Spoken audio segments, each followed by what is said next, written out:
All right, guys, welcome back into another NFL DFS video. My name is Eric Paulson. Going to be getting into the top picks here for the Saturday slate, for the main slate. So we already covered the early slate, which, there were some good plays in it, but there was a lack of standout plays. There's a bunch of okay plays, but no standout plays, and that's where I get excited for this slate that we currently have, which is going to be the main slate because it's a bigger slate, and there's going to be better plays that we can be on, which to me does get me excited. So let's get into the picks for this one.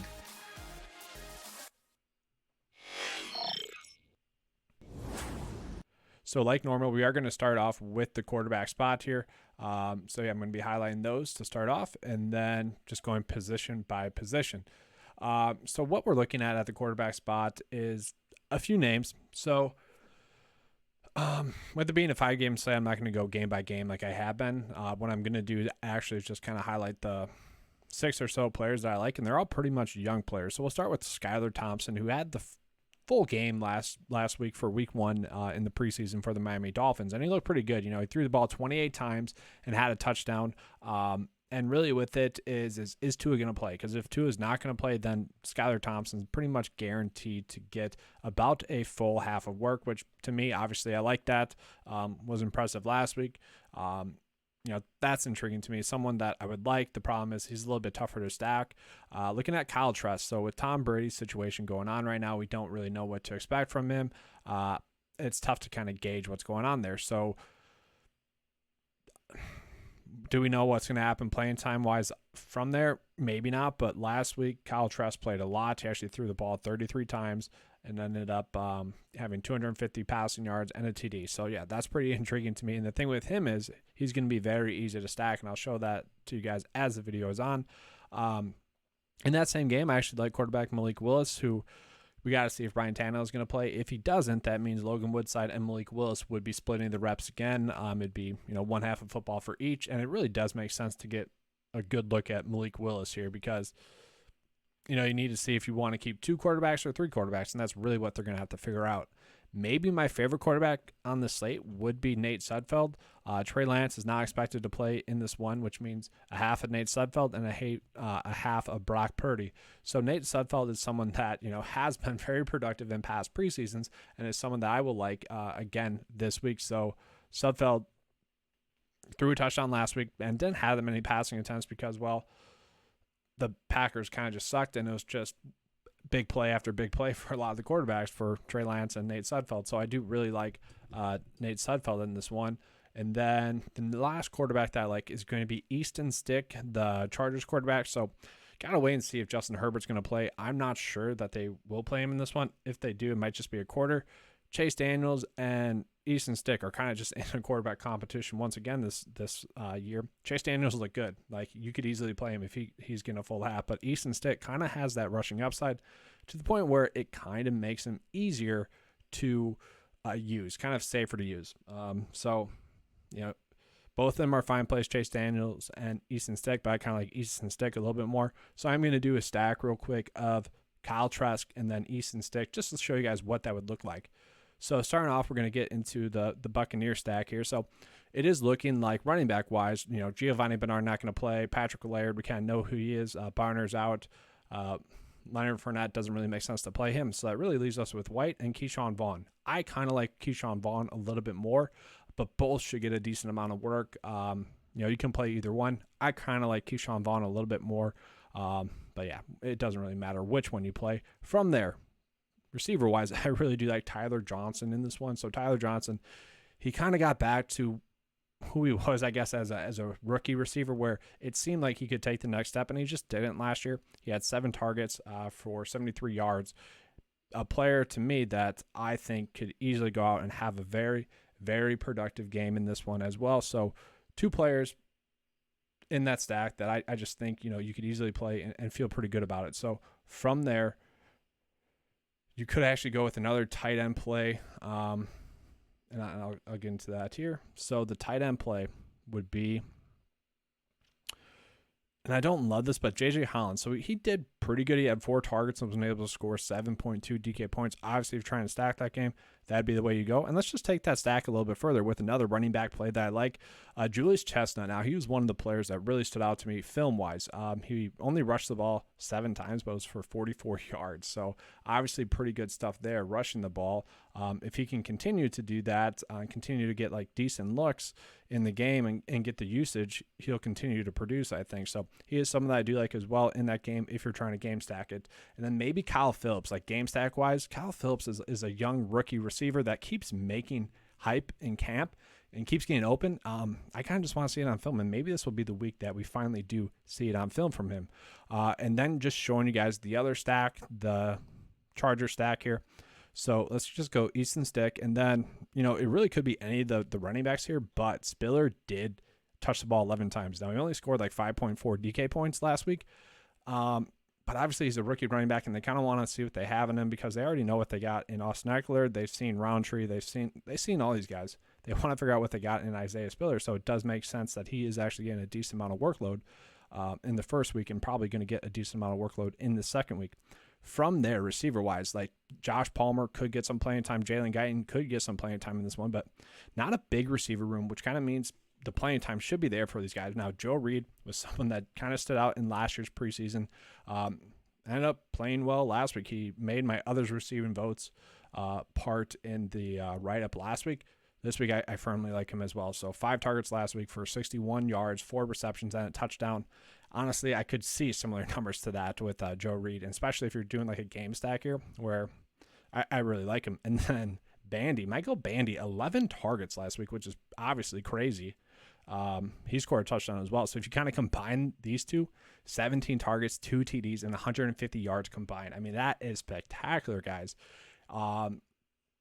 Just looking at like part of that game stack as well, Jalen Tolbert, obviously the rookie receiver for the Dallas Cowboys, he was expected to kind of be a really strong receiver.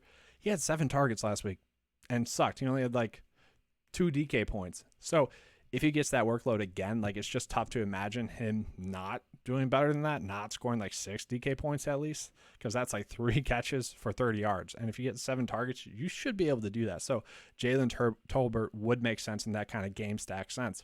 And now we're just going to get into some other plays I do really like. So we'll start off with the Pittsburgh game at the running back spot. So Najee Harris not expected to play. Benny Snell, I'm not sure if he's going to play as well. So that leaves me with, and if he does play, it's not a big deal. But I do really like Anthony McFarland in this one, kind of a standout player last week in the preseason. I mean, he was awesome. 7 rushes for 56 yards. Just super impressive. One of the most impressive players in the preseason. And then you tack on the fact that so is Jaylen Warren, a rookie running back for the Pittsburgh Steelers. And that's kind of what I hate, is that these guys both look good. And like Jaylen Warren might get a little bit more work in the passing game, but gosh, these two are very impressive. And like, I kind of want one of them in each of my bills just because they look that good. And if Benny Snell is going to be rolled out, then I do like that approach a little bit more. Looking at the Jacksonville Jaguars, Snoop Conner, I like. Okay, Snoop Conner could easily be a strong play. And the thing with it is they're not carrying that many running backs. You got Sargent, Raquel Armstead, who kind of played a little bit more in the first preseason game in the Hall of Fame game. So it makes sense for Snoop Conner and Travis Etienne to kind of be those guys. Travis Etienne could be a decent play because he looked terrible last week on film. I shouldn't say terrible. There were some bright spots. There were some moments where you could be excited if you're a Jaguars fan, but he looked like a running back coming back from an injury. Like, just not sharp is the best way to put it. So to me, it would make sense to be like, all right, we need to get his confidence up. We need to get him some easy touches, maybe against some backups, and get him going, get him mentally right, get that body moving the way we want it to, because that's kind of what they need from him. So far, I would say Snoop Conner, much more consistent. And so with that, it'd be a player that I think you would want to target a little bit more. Snoop Conner had 9 total touches last week. Look good, look solid. And then from there, some plays I don't like as much, but you got Britton Bolton, who I talked about at the start of the preseason. Josh McDaniels kind of running backs into the ground. I was trying to figure out, is it the New England Patriots style, or is that kind of Josh McDaniels' philosophy is that, hey, I just want to run these running backs into the ground, get a good look at them, see if they can make the practice squad or the team, and get out of there with our running backs healthy. And it seems like that was a Josh McDaniels thing, because New England Patriots haven't exactly been committing to the run, and the Oakland Raiders, well, they have been. They've had a rusher get 10-plus rushing attempts in each game. Last week, it was Britton Brown who, he was all right. He was all right. Not someone I go crazy with, I guess, but just the fact that those carries were there, and it does seem like Josh McDaniels does want to use one running back. You could look at him. Austin Walter was another player as well that you could potentially look at as well. He's had, I think, 9 and 10 carries so far in 2 games for the Raiders, which obviously not bad. From there, we're going to get into the Niners, because the Niners, their running backs are in a decent spot. So Elijah Mitchell probably not going to play. Doesn't really make sense for Jeff Wilson to play if Trey Sermon sits. Then we got Davis Price here, who carried the ball 10 times, 36 yards. That's okay. Obviously, we like the 10 carries there. And then you got your Michael Hasty there, who obviously much more of a passing down back. That is pretty good there. He could have a nice floor with the passing down work. And then even Jason Mason there, I think that's his name, Jordan Mason, sorry, was decent in the limited amount of work that he got. But I think really the play here would be the rookie running back, Davis Price here. They could use this game to get a nice look at him. And then in that same game, we kind of got to wait and see on the running back news here as well. And that's kind of what sucks. Like, I kind of wait till the day of for these videos so that we have as much information as possible. So I'm not like wasting your guys' time with like, oh, well, this guy turned out to be active. And well, that could be the situation here. Like, I don't expect Dalvin Cook to play. Maybe Alexander Madison does play a little bit. And maybe Ty Chandler, who really looked good last week as well, he might play as well, because he had a minor ankle injury. He didn't practice on Thursday. And if the game was on Friday, he probably wouldn't have played.